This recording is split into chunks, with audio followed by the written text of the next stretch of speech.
Matahari belum terbit sempurna ketika tiga sahabat, Bagas, Randy, dan Iman, sudah menginjakan kaki di kaki Gunung Keramat, sebuah gunung yang terkenal angker dan dianggap keramat oleh masyarakat sekitar. Konon, dulu di puncaknya sering diadakan ritual tumbal manusia untuk pesugihan. Tapi ketiganya tak peduli. Yang mereka cari cuma satu, emas. Aku dapat info dari grup pendaki mistis. Di dekat puncak Gunung Keramat ada goa kecil. Katanya di situ banyak serpihan logam yang kalau diuji di laboratorium, hasilnya emas murni. Ujar Bagas bersemangat sambil mengencangkan tali karirnya. Randy hanya cengar-cengir. Kalau beneran emas, hidup kita berubah, bro. Sementara Iman malah menguap lebar. Udah yang penting cepat naik dan turun.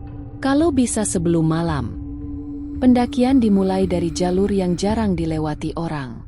Bukan jalur resmi, tapi jalur tua yang katanya dulu digunakan para dukun dan penganut ilmu hitam. Hutan terasa sangat sunyi, angin tak berembus, dan suara burung pun tak terdengar. Sekitar pukul 2 siang, mereka sampai di sebuah area datar yang tertutup kabut tebal. Di sanalah mereka menemukan goa kecil di balik batu besar, persis seperti yang dijelaskan di forum. Di dalam goa, suhu menurun drastis. Lantai goa dipenuhi pasir hitam dan bebatuan berwarna merah keemasan. Randy mengambil salah satunya dan menggigitnya pelan. Ini keras, bukan batu biasa, katanya. Bagas menyalakan senter, lalu menyorot dinding goa yang penuh coretan-coretan kuno. Gambar sosok manusia tanpa kepala dan tulisan aksara Jawa kuno samar-samar menyiratkan satu kalimat. Siji mas, siji nyowo. Satu emas, satu nyawa. Mereka tertawa, mengira itu cuma lelucon atau hiasan ritual zaman dulu. Tanpa pikir panjang, mereka mengumpulkan bongkahan logam itu ke dalam tas, lalu kembali turun. Tapi saat keluar dari goa, kabut makin pekat, dan suhu semakin menusuk. Di tengah perjalanan turun, mereka dicegat oleh seorang perempuan tua berkerudung lusuh. Rambutnya putih terurai, kulitnya keriput, dan matanya merah. Dia berdiri diam tepat di tengah jalur. Kalian telah mengambil apa yang bukan milik kalian, ucapnya tanpa berkedip. Kembalikan sekarang, atau satu persatu akan dipanggil kembali oleh tanah. Iman ingin marah, tapi tiba-tiba kakinya berat. Randy menariknya pergi. Mereka bertiga lari menuruni jalur dengan napas terengah. Tak ada yang bicara sampai malam tiba dan mereka tiba di desa terdekat. Keesokan paginya, mereka menginap di rumah warga. Saat sedang sarapan, seorang nenek tetangga pemilik rumah menatap tas Bagas dan berkata lirih, "Kalian habis dari Gunung Keramat ya?" Bagas mengangguk. Heran, di desa ini sudah banyak yang mati karena emas itu. Dulu ada juga yang kaya mendadak, tapi tiap malam, satu demi satu keluarganya hilang. Terakhir, tinggal dia sendiri yang gantung diri sambil menggenggam emas merah itu. Nenek itu menambahkan, "Ingat, nak, di sana bukan cuma emas yang kalian bawa, tapi juga perjanjian yang tak terlihat." Bagas dan Randy mulai tak tenang. Tapi Iman malah menertawakan semuanya. "Kita lihat saja. Kalau emang emas ini bisa dijual, besok aku yang pertama tukar ke toko emas," katanya penuh percaya diri. Tapi malam itu, saat semua tertidur, Iman bermimpi didatangi sesosok wanita tua berkerudung hitam, menatapnya dari pojok ruangan dengan senyum menyeramkan. "Satu emas, satu nyawa, dan nyawa pertamamu sudah jatuh tempo." Ia terbangun dengan peluh dingin, tapi belum sempat bicara pada yang lain. Tubuhnya kejang dan matanya melotot. Pagi harinya, Iman ditemukan sudah tak bernyawa. Lidahnya terjulur panjang, dan bola matanya hilang seperti disobek keluar paksa. Bagas dan Randy terpaku. Emas itu mungkin memang bukan milik mereka. Kematian Iman membuat suasana rumah warga itu mendadak mencekam. Warga sekitar menggelar tahlilan seadanya, sementara Bagas dan Randy hanya bisa duduk mematung, masih belum percaya apa yang terjadi.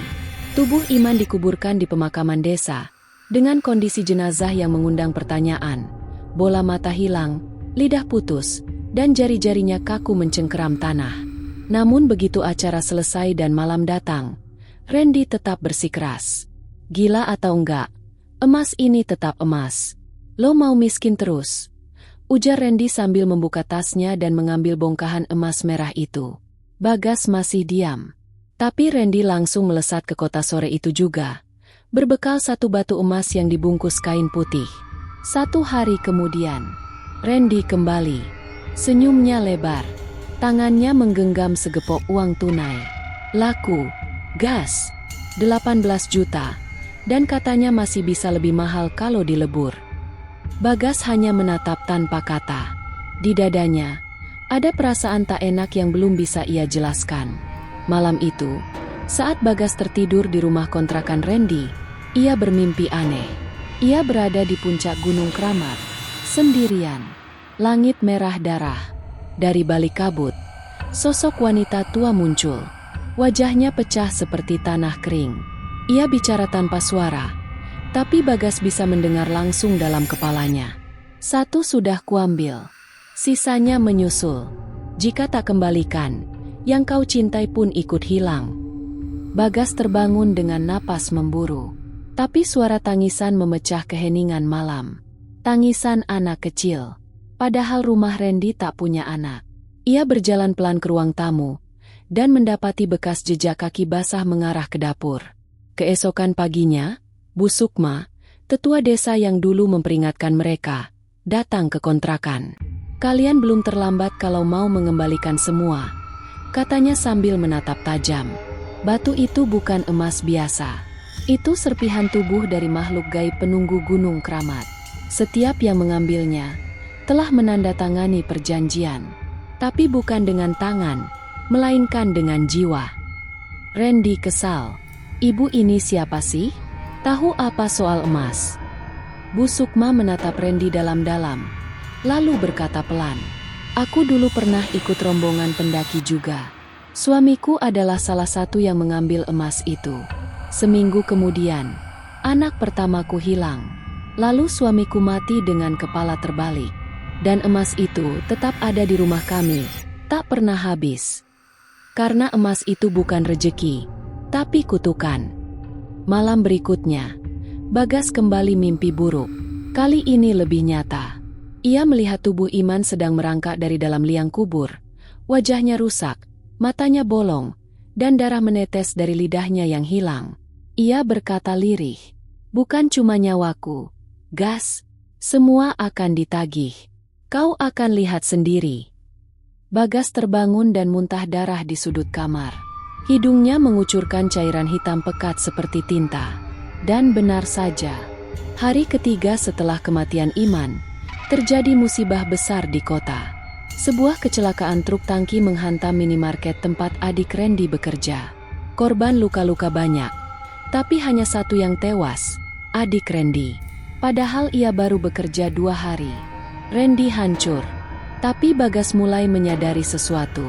Setiap emas yang kita jual, ada nyawa yang ditukar.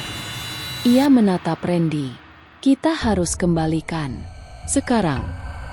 Namun Randy masih terdiam. Antara trauma dan tamak, ia belum siap melepaskan semua kekayaan yang sudah mulai mengalir. Malam harinya, Bagas duduk sendiri di halaman rumah, menatap bulan yang memerah. Angin dingin menghembus, dan dari kejauhan, suara kaki berderap perlahan makin dekat. Ia melihat ke arah gerbang. Iman berdiri di balik pagar, tak utuh, hanya tubuh dengan leher menggantung dan darah menetes dari dagu. Masih banyak emas di tasmu. Siapa nyawa selanjutnya? Gas? Sejak malam itu, Bagas tak bisa tidur tenang. Sosok Iman selalu muncul dalam mimpinya. Kadang tertawa, kadang menangis darah, kadang hanya berdiri di sudut kamar dengan kepala terbalik, seperti menunggu giliran. Randy makin kacau. Kematian adiknya membuatnya marah pada segalanya. Pada emas, pada Bagas, bahkan pada dirinya sendiri. Kenapa harus adikku yang mati? Bukan aku. Bagas memegang bahunya, menatap matanya dalam-dalam. Karena lo yang mulai. Kita semua terikat sama emas itu. Ende. Mereka berdua akhirnya sepakat. Emas harus dikembalikan. Tapi pertanyaannya, kemana? Bagas ingat satu hal, goa merah tempat mereka menemukannya. 3 hari kemudian, saat kabut mulai turun, mereka kembali mendaki Gunung Kramat. Tak banyak bicara, cuma membawa satu tas berisi semua bongkahan emas yang tersisa, dibungkus kain putih dan diberi dupa. Langkah mereka berat. Angin di jalur pendakian terasa ganjil, dingin, tapi beraroma amis. Beberapa kali, mereka melihat bayangan hitam melintas cepat di antara pohon-pohon. Tapi tidak ada suara. Saat sampai di area goa, suasana berubah drastis. Langit mendung, awan menggulung, dan petir menyambar dari langit yang seharusnya belum malam. Goa itu masih di sana, tapi lebih gelap dan menganga seperti mulut naga. Mereka masuk. Di dalam goa, tiba-tiba suasana membeku. Udara kental dan bergetar seperti dinding bernafas. Bagas menaruh emas di tanah, tepat di tempat pertama kali mereka temukan. Kami kembalikan semua ini. Kami tidak tahu perjanjian kalian. Suaranya menggema, tapi tidak ada jawaban. Randy melanjutkan, suaranya penuh emosi. Kalau kalian mau nyawa, ambil nyawaku. Tapi tolong, jangan ambil orang-orang di sekitarku lagi. Tiba-tiba, dari kegelapan terdengar suara tongkat menyeret lantai batu, disusul dengan suara nafas berat dan tua. Muncul dari balik kabut gelap, Mbah Lirah. Perempuan tua berjubah hitam, rambut gimbal menjuntai, kulit keriput seperti kayu kering. Tapi matanya, merah seperti bara api. Kalian datang terlambat. Emas bukan sekadar benda. Itu adalah bagian dari perjanjian darah. 1 emas, 1 nyawa. Tapi jika tak kau bayar, maka warisannya akan terus berjalan sampai ke anak cucumu. Randy menggigil. Bagas mencoba bicara. Kami kembalikan semuanya. Ambil emasnya. Tolong lepaskan kami. Mbah Lirah mengangkat tongkatnya tinggi-tinggi, dan 5 sosok samar muncul di dinding goa, seperti bayangan manusia terikat rantai. Mereka menggeliat dalam penderitaan. Ini bukan tentang emas. Ini tentang keinginanmu. Keserakahan kalian membuka jalan. Dan pintu itu sudah tak bisa ditutup lagi. Tiba-tiba tanah goa bergetar. Tas berisi emas terangkat sendiri, melayang, dan terbakar api merah. Dari dalam api, muncul wajah Iman, menangis, lalu lenyap dalam ledakan cahaya merah. Mbah Lirah menunjuk Randy. 1 emas telah kau jual, maka 1 nyawa belum lunas. Pilih kau, atau orang yang paling kau sayangi. Randy menjerit. Ambil aku. Aku yang salah, jangan orang lain. Tapi Mbah Lirah hanya tersenyum. Perjanjian tidak menerima permintaan, hanya pembayaran. Tiba-tiba wajah Ibu Randy muncul di permukaan dinding goa, menangis dalam genangan darah. Suara jeritannya mengisi seluruh goa. Randy, tolong ibu. Dan dalam sekejap, wajah itu meledak dan hilang. Randy terjatuh, meronta, menangis keras seperti orang gila. Ia memukul tanah, menggigit tangannya sendiri, lalu pingsan. Bagas hanya bisa menatap, tak bisa bergerak, tak bisa menangis. Semuanya sudah di luar kendali. Mbah Lirah mendekati Bagas. Kau masih bisa mengakhiri semua ini, tapi harus kau sendiri yang bayar. Bagas menatapnya. Apa maksudmu?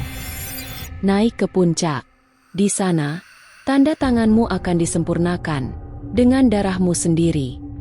Dan malam itu, hanya 1 orang yang keluar dari goa. Randy hilang. Tak ada suara, tak ada jasad, tak ada jejak. Hanya bau amis yang tertinggal di udara, dan tas berisi emas yang kini sudah menjadi abu. Setelah turun dari Gunung Kramat, Bagas berubah total. Tubuhnya kurus, wajahnya pucat, dan matanya tampak seperti orang yang tak lagi punya semangat hidup. Ia mengurung diri di kamar kontrakan selama berhari-hari. Ia tahu meskipun emas itu telah dikembalikan, perjanjian belum sepenuhnya lunas. Dan mimpi buruk tak berhenti menghantui. Pada malam ke-7 setelah kejadian di goa, Bagas kembali bermimpi. Kali ini ia berada di sebuah pasar gelap, Dan tiap orang yang lewat menawarkan emas yang sama, merah dan berdenyut seperti jantung. Setiap kali ia menolak, satu sosok keluarganya muncul, meninggal di depan matanya dengan cara mengerikan. Ia terbangun dengan peluh dingin, dan ponselnya bergetar. Kabar duka dari kampung. Pamannya ditemukan meninggal dengan tulang remuk seperti habis dilindas batu berat.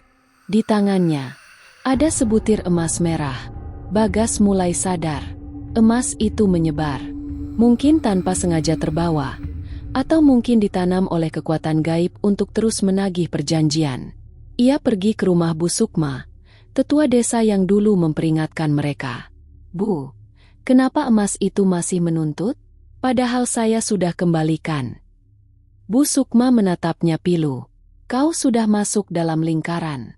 Sekali perjanjian dibuat, maka nyawa harus terus dibayar, sampai tak ada lagi darah keturunan yang tersisa. Atau sampai kau sendiri menutup pintunya." "Caranya?" tanya Bagas pelan. "Harus ada satu nyawa yang sadar menyerahkan dirinya sendiri sebagai tumbal terakhir. Bukan karena dipaksa, bukan karena takut, tapi karena ikhlas menutup rantai itu." Malam harinya, Bagas duduk di dalam kamarnya, menulis surat. Di hadapannya ada botol kaca berisi cairan hitam, pemberian Bu Sukma. Di dalam suratnya ia tulis, "Aku tak ingin anak-anakku, keluargaku, atau orang-orang lain menjadi korban kutukan ini. Aku yang serakah, aku yang membuka gerbang, maka biarlah aku yang menutupnya. Jika Allah masih memberiku kesempatan di akhirat nanti, biarlah ini jadi tebusan dosaku." Setelah itu, ia minum cairan hitam itu dengan mata tertutup. Esok paginya, warga menemukan Bagas tergeletak di kamar. Tubuhnya menghitam dari dalam, seperti terbakar pelan-pelan. Tapi wajahnya tersenyum. Setelah kematian Bagas, keanehan yang menyelimuti desa perlahan menghilang. Tak ada lagi mimpi buruk, tak ada lagi kematian aneh. Semua emas yang pernah dilaporkan warga menghilang dengan sendirinya. Bu Sukma pergi ke Gunung Kramat untuk terakhir kalinya. Di sana, ia melihat batu nisan kecil berdiri di depan goa, padahal tak pernah ada sebelumnya. Tulisan di batu itu samar, namun jelas. Satu emas, satu nyawa, tapi satu pengorbanan, menutup ribuan kutukan. Terima kasih, Bagas.